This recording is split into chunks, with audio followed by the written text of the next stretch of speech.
In today's episode, we discuss how you can build the perfect Plan Your Visit page on your church website. We hope this conversation helps your church reach more people and grow. This is the Reach Right Podcast. Well, hey guys, welcome to the Reach Right Podcast, episode number 45. I am your host, Thomas Costello, and with me, as always, is my co-host, Ian Hyatt. Hey, Thomas, what's up? No, not too much, Ian. You doing good, man? I'm doing good. How are you? Doing good. Excited for our conversation here today. We're going to be talking about the perfect church Plan Your Visit page, how to build one. And this is something that goes on church websites nowadays. And we're of the opinion that just about every church website should have one. We think it's something that's really been beneficial to churches that we help. And it's something that I think a lot of maybe pastors are wondering, how do I do that, or what should be on there? And so hopefully we can give some details on what that is. But maybe you can start us off, Ian, today by telling us, what is a Plan Your Visit page for a church? What are we talking about when we say that? I, first of all, agree with you that every church should probably have one, unless you don't want visitors to show up. But in that case, just skip it. Yeah, in that case. But no, and these are still kind of new in the minds of a lot of pastors. When I mention these pages on my conversations and calls I have with pastors, a lot of them are like, "Oh, wow, that's interesting." And a lot of these 5-year-old plus year old websites out there don't have these pages. They all have an about page. That page has been around, and maybe even an I'm new page, but a Plan Your Visit page is still kind of something that's newer. Yep. We've seen these pages. We've been building them on our websites for probably close to about 5 years now. But when we first started those, they were brand new and kind of just I don't know.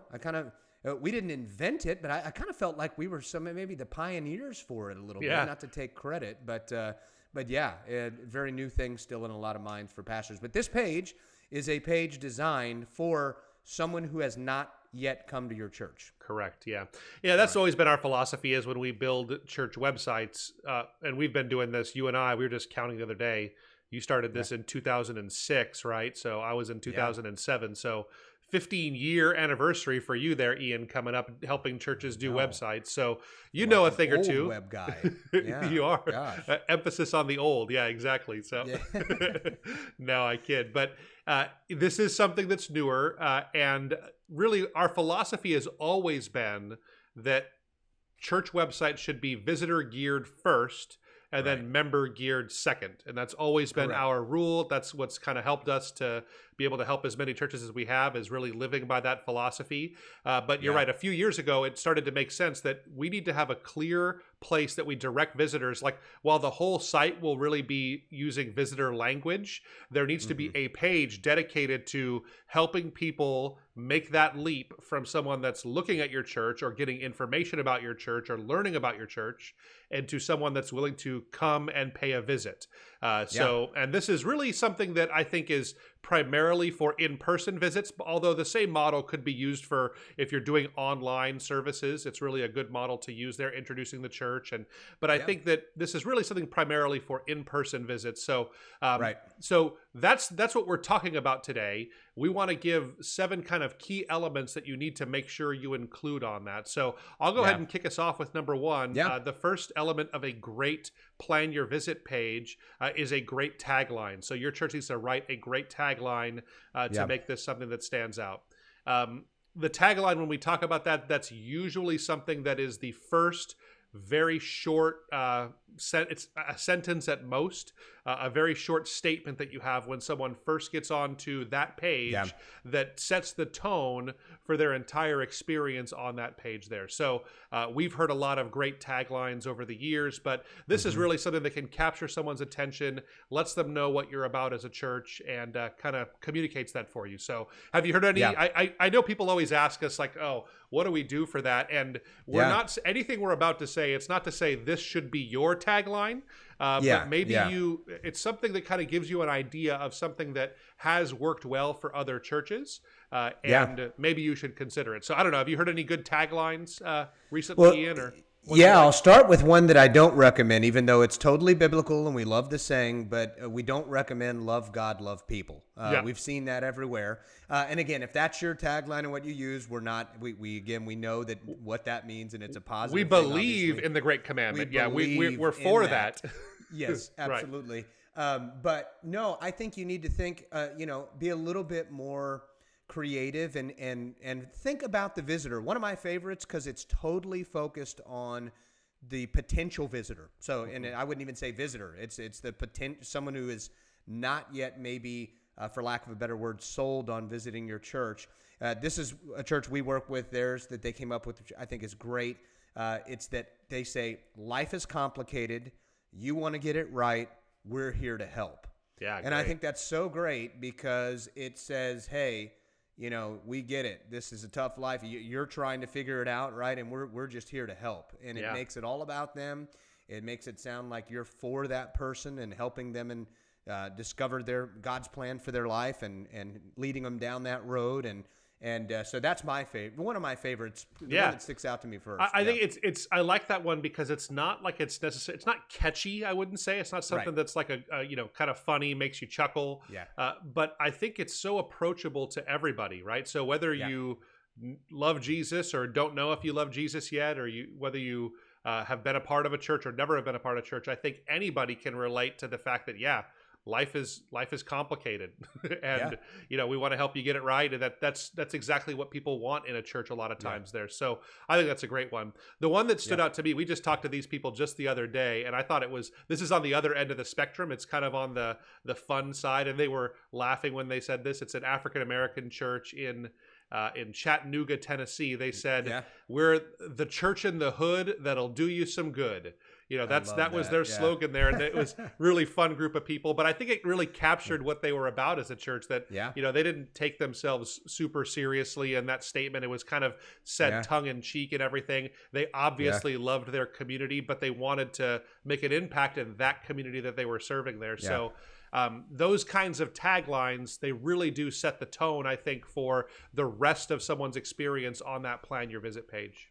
Yeah, that's good stuff. Cool. That's good. So definitely leading out with a good tagline. I'll go ahead and hit the second one here, which is to use engaging photography. We have preached this and become blue in the face, so to speak, on just to have this on, not just your website, but throughout social media. The old adage, a picture's worth 1,000 words, still is relevant, even more relevant because people are hit with so many marketing messages daily and imagery and all of that, and people are visual, and you need something that stands out and that is engaging. And real actual photos of people at your church, they reduce apprehension too, because people get to see people like them. They get to see families having a good time, real, people not. We don't recommend stock imagery if you can help it at all. Sometimes we have to help churches with that, with websites that we do, but we would much rather prefer real actual photos. And think about it, put yourself in, again, the potential visitor's place. What would you want to see if you were on the outside? Me, as a dad, I'd like to see, kids having a good time. I'd like to see families. I'd like to see just warm people, authentic people. Right. I don't want to see, someone holding a Bible out, like looking at me like this or something like that. So, think about what a visitor would like to see, and as much of that, because nowadays you can have longer pages on your website because people thumb down from their phones. You can have several images on these pages and transition them really well. Your thoughts? No, I think you're exactly right. Like, nobody is going to read blocks and blocks of text on your Plan Your Visit, or maybe a few people will, but they are much more likely to catch what you're about than read what you're about. And that's what your opportunity is here with these photos, is to do that. To what you were saying about stock photos, I'm going to go out on a limb here. I think it's almost a sin to use stock photography on your church website, especially if you're using it to try and paint the picture that you're something that you are not. So if you're a church that's really struggling to reach young families and you've gotten older and you have tons of photos of moms and babies and stuff on your website that are stock photos, then you're kind of openly trying to deceive people in a way. So now it's a fine line. We use the website to paint the picture of where we're going as well as where we are right now. But I think good quality photography on our end is so important. A couple things I'll add to the kinds of photos we're looking for. We have a saying here that we use at Reach Right when we're consulting clients is that we're looking to use photos of people caught in the act doing the values of your church. That's what it works best on these kinds of things. So what we do not want to have on this page is we do not want to have gratuitous pictures of the building. Nobody really... there are some exceptions to that. Like if you have a really iconic building that everybody's going to know because they drive by it all the time and it's a landmark place, maybe one picture of your building is okay. But pictures of your building, pictures of your of empty facilities, pictures of chairs that are empty, picture of children's ministry without kids in it. The pictures, I'm all for showing off your children's ministry if you have a great children's ministry. They're just better when they have pictures of people in them. And there's actually like a picture of nice facilities is not as good as a picture having a blast in nice facilities. Kids smiling and having fun. So really, these are so important because people are going to catch what your church is all about so much faster than they'll ever read what your church is about. So getting this right, I will say to almost all of our clients that this is an area that it's probably worth it to spend some money. You probably have a photographer in your church. You probably have someone that does it at least semi-professionally or they pay for gigs. Most churches have someone like that. Equipment to do these kinds of things is less expensive than it's ever been now. So you probably have someone, but even if you don't, it's worth a couple of $100 probably to get a really good set of pictures from a Sunday experience and really use those going forward. It'd be money well spent, I would say. I like a couple more things I'll add. I like how you said Sunday morning experience. That's the thing we recommend too, because I think that even if your church is doing a lot of outreach and in the community, and that stuff's good to show too, but the Sunday morning experience is kind of what's on people's minds the most because they're walking into this building for the first time, and we know how intimidating that can sometimes feel to people. And the last thing I'll say, the only time maybe we would say stock photography would be acceptable is if you're in an area like a bigger city where maybe, someone can find really good stock for photos of like your city skyline, landmarks, or some landmark stuff like that. Now that still can be authentic, but again, that's kind of tough unless you're like in maybe New York City or one of the, so even that's a little hard, but sometimes we can figure that stuff out. So. Yep. No, that's good. Yeah. So I'll hit number 3. Number 3, it's create a welcome video. These are also great ways to tell your story of your church without using blocks of text on your website. So these are videos. Usually they'll highlight the pastor of the church sharing a quick, like a couple of sentence reason for someone to show up on a Sunday. Maybe your tagline will be repeated in this kind of a video, the tagline we just talked about. And then an actual invite to come out on a Sunday morning. So giving someone an invitation to respond, to take a step, to jump in with what's going on at your church there. So these have to be short. We do not want a 9-minute history of the church and talking about past leaders and when it was founded. Actually, to say it plainly, visitors probably don't care about that very much. I'm sure that there's people that care, but a visitor doesn't need to know who the third pastor of your 120-year-old church is in order to come on a Sunday. They need to know what those conversations may come later after someone's in the fold and a member, right? And all that stuff's important, but they not when someone's looking for a church, they don't care. You're right. That's exactly right. So, so getting this welcome video right, I think that's really something that's important.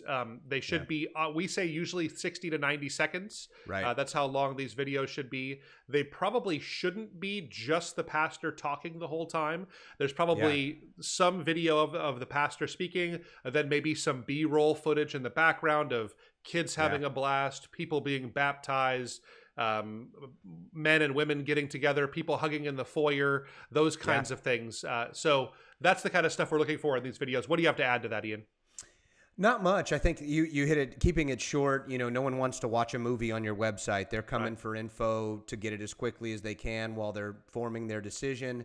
And I would say too, it doesn't have to be from the pastor. I think if you could put together something short and maybe it kind of gives people a highlight of worship and the pastor and all of that and other things. But there's been so many studies that even though humble pastors know it's not all about them, and we all know that it's not all about the pastor. However, there's been so many studies that show people stay at a church or, they feel connected based on the relationship with their pastor and the teaching and the impression they get from him. So I'd say since you're going to be mostly who they hear from on a Sunday, that's still a good idea. So that's what I'd have to add to that. Yeah. Great. I'll tackle number 4 here, and that's to build out some frequently asked questions, some FAQs as they're called. Now, these have been on websites for a while and on good websites because I would say this also gets in the mind of the visitor and kind of these reduce apprehension because you can answer questions ahead of time that they have in mind. And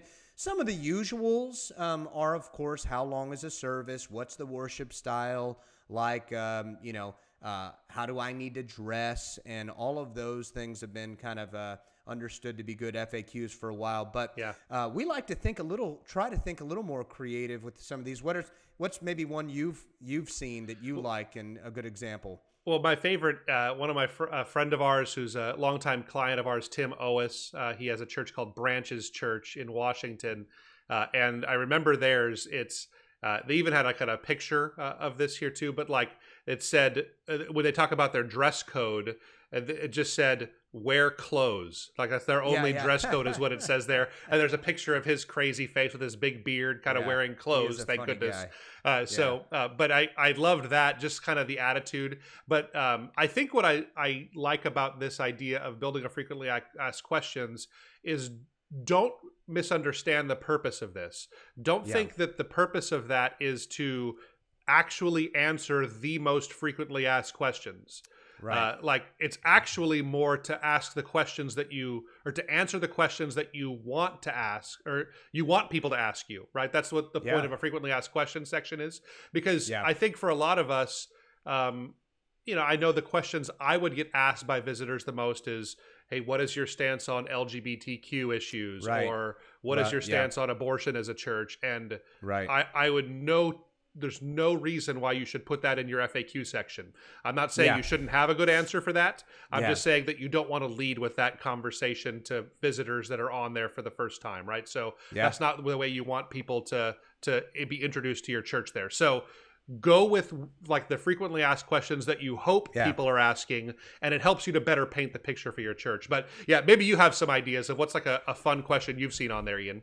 Well, it was one that I think you came up with at your old church that you pastored, and which is still a website client of ours as well. But it was that, can I come if I'm this type of person? And you kind of just address that. So I loved it. Said if I'm a Republican, can I come? If I'm a Democrat, can I come? If I'm black, if I'm white, if I'm what was one of the? If I'm an immigrant, you had one of those on there.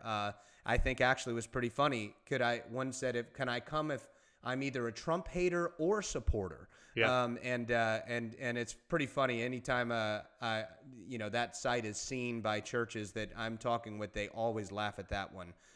So I think that the whole point was, as we know, churches hopefully that love everyone and want them to have an opportunity to come. So not that you have to take that type of approach, those are not for every church, that type of, but that's one that always sticks out to me. And I think it's actually kind of humorous.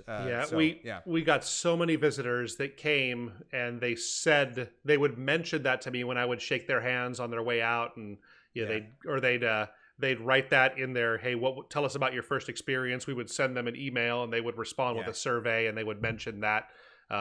Just that it helped them kind of get over the barrier, because we had all kinds of serious things, like we accept adulterers and fornicators and that kind of stuff can come and be with us, and we also accept televangelists and Nickelback fans. We say all those kinds of things on there. So but it was something that kind of put people at ease, and that's really what the frequently asked questions can do, is it can help people be put at ease and know that they will have a good experience their first time there. It's good stuff. Cool. Number 5, let me hit that. Provide information about kids and your kids' ministries. Give people information on that. Big one. This is probably the thing that certainly families, but I think if you took a sampling of everybody, this is one of the most important things that you need to nail on your Plan Your Visit page, is you need to make sure that parents know their kids are going to have a great time and they're not going to hate being at church. That's what this is all about, is getting that across there. So communicating that on that site. So having pictures of your kids ministry having it with actual kids in it, and making sure that parents are comfortable before they show up, because you've taken time to talk about your kids ministry and that it's something that you guys value, so they know that they can put some faith in that too. So what do you have to add?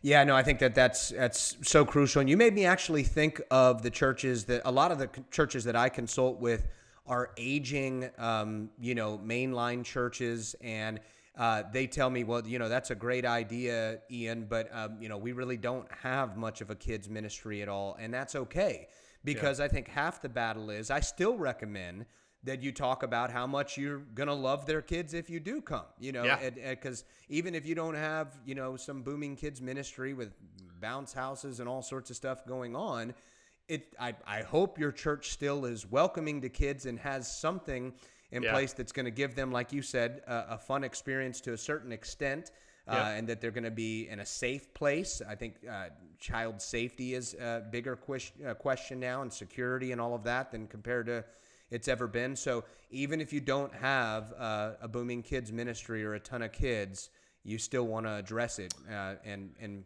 that's going to help you reach families with kids. Yeah, I think it's we talk to a lot of churches where it's kind of a chicken or an egg kind of thing. Like, they want to have a great children's ministry and reach more young families, but getting families to come when you don't have a children's ministry or any kids to speak of, or only a couple of kids, it's just really a hard thing to do. But I think you need to paint the picture there. You need to have the vision. If you're a church that has, like, maybe you don't have enough kids for your children's ministry or a youth ministry during service, and maybe you're doing more of a family inclusive style worship for the few kids that are there, talk about that. Talk about why that is your vision and why you folks are doing it that way, and why you hope people will come and grow with you in that endeavor. So I think it's really big.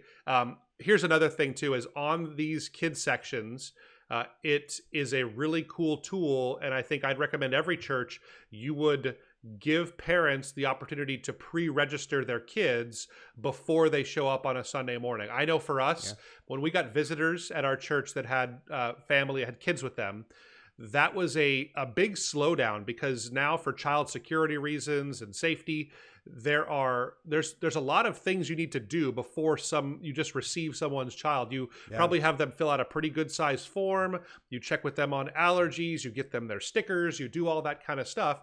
And for most churches, a first time visitor, it takes a lot longer because you have to get all that information. Whereas if someone's kids have been there for years, you have it all in the system. It's a really quick process of punching it into the system, and then their name tag prints out. So anything you could do to speed up that process and make it easier on Sunday morning is good. So giving a pre-registration spot, and also, another side benefit is that you get the parents' information. You can maybe reach out to them, give them an email, thank them for coming to church. So any chance to grab someone's info before they come on a Sunday really is powerful stuff. We'll talk more about that in number 7, I think. But definitely. Why don't I'll go for 6 here now. Please do. So don't forget the details. What details? Just the basic ones that should be there, like service times. You can't kind of over communicate that, because we've known for years that's like one of the most sought after pieces of content on your website is service times, directions. A Google map, making it very easy for someone to just get there. Because sometimes someone may be already planning to visit, and they just go there for that quick reminder. They'll hit your site there. So, but it's good to repeat it on this page. Most churches, I'd say all of them pretty much, have it on the home page, at least down towards the bottom or in a visible area as someone's scrolling down. But on this page, again, since it's such a visitor-geared page, it doesn't hurt to repeat those details. Yeah, absolutely. I'll take a different approach on it. I think you're exactly right, having the information. So that means, your service times, name of your church, address, phone number.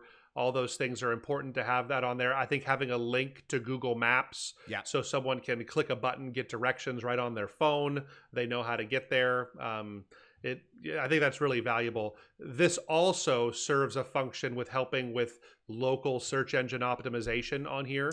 So I think that having this page optimized, this is a great page to optimize for local search engine optimization. What that means is local search engine optimization, as you know, Ian, but just so our audience would know, is how your church can rank in that map pack. So when you do a search for churches near me or churches in Austin, Texas, the first thing you'll usually see is ads. We can help churches with that with the Google grant. That's something that we do. Right below that, there's a section for a map, and it usually has the top 3 most important churches in Google's eyes that'll be ranked on a map there, so people can find those. The way that you rank on that, there's a whole bunch of things that you can do. We did a whole podcast episode on this 2 weeks ago. So episode, I think 43 is what it was. So if you want to go back and take a look at that. But one of the main things you need to do is make sure you clearly have your NAP, name, address, phone number, all over your website. And this is one of those key pages to have service times, and then make sure you have name, address, phone number, have that on there. It really makes a big difference. No, I'm glad you covered that side of it. That's a big deal. So good. Yeah. You want to go for the last one? Yeah, I'll wrap us up. I feel like we end almost every podcast episode with this same point, but it is ask people to respond. Just everything you do. Last week we talked about church newsletters. We ended with ask people to respond. The week before, I think we always end with this point because it's usually what you need to end with your marketing and your web approach. Exactly right. Yeah, that's it. So on your Plan Your Visit page, you are wasting an enormous opportunity if you just dump a lot of information on people and hope for the best. What you need to do, as with every other page on your website, is you need to ask people to respond. And what is the most common response in this area? It is to, usually it's let us know you're coming. That's having a form that's called probably something to the effect of let us know you're coming. And it has name and someone's phone number and someone's email address and when they're planning on coming. This has them fill out a form and then they can kind of plan their visit. Now with that, we found that you need to make sure that you give some kind of if you want people to fill it out, you have to give them a reason to fill it out, because everybody knows you can just come to church without letting someone know you're coming. Although there are some exceptions in this COVID season that we're in right now where, where some churches do have registration before you show up for capacity concerns. But in most cases, and post-pandemic, if you're listening to this then, in most cases, that is not how it works. So it is important that you give someone a reason. So usually that's something like, we'll give you a free gift, we'll show you around and introduce you to people, we'll give you a seat in the middle so you're not in the back, but you don't have to sit up front and stick out. So we kind of make a promise to people and then ask them to do that. Now, here's what I have found. We have some experience. We have clients that use it. I know as a pastor of a church that we have used it for years. I absolutely loved this. And here's why. Most visitors did not fill out a Plan Your Visit form. So I want to be clear about that. This isn't something that you'll see almost everybody do. If you get a third of your visitors filling out that form, that's great. But it's a win, But what we found was that those that did fill it out were our stickiest visitors. Those that filled it out, what it let me do is I could reach out to them ahead of time, say, hey, I'm looking forward to meeting you this Sunday. Then when I got to meet them, they got to put a face with the name. We connected, and we found that these people, their odds of coming back again were very high. And really, that's our goal, right? Visitors that don't get connected to your church, don't make a decision to follow Jesus, aren't getting discipled. Really, we miss the mark on those. And that's not going to happen for everybody, but we hope that we can disciple as many people as possible. And so if that truly is our goal, helping people not just visit, but be recurring visitors and become attenders and become members and become leaders, that's really our goal. And this kind of starts them down that path that way. So what do you have to add to that, Ian? Yeah, not much other than I think for maybe that person saying, well, I don't know, because I've had this feedback before in conversations with pastors and ministry leaders that I don't know, that's just kind of maybe a little too in your face or intrusive to ask for someone's information or anything. And what I would say to that is that I don't think we don't recommend that you ask them for their social security number and even maybe even phone number. I think if someone does ask for a phone number, they say it's optional. And I've also seen on Good Church websites, they say, hey, we're not going to hound you once you fill out this form or anything. We just want to know that you're showing up and let you know we're praying for you. But I think keeping it simple. And I would say that, again, more people are used to doing this now. And I think coming out of the pandemic and everything, not just for church, people visiting churches, but visiting a local business or restaurant. Sometimes these places required you to fill out a pre-registration form as well, or something kid-related, registration. So I think people are more used to it now as well. So for that pastor or ministry leader that maybe is a little apprehensive again, and you hit the nail on the head, not everyone's going to fill them out, and that's fine. Yeah. But I think that more people are used to it now. Yeah, no, that's well said. That's good. Yeah, so we believe in these guys. These are something that I think that almost every church, you should have a Plan Your Visit page on your website. Hopefully these 7 tips have been helpful to you. If they have been, it would mean a lot to us if you would rate, review, subscribe. Let other people know that this podcast is out here and that it's been a help to you. We're really thankful for you guys in our Reach Right family, and we hope to catch you next week. See ya.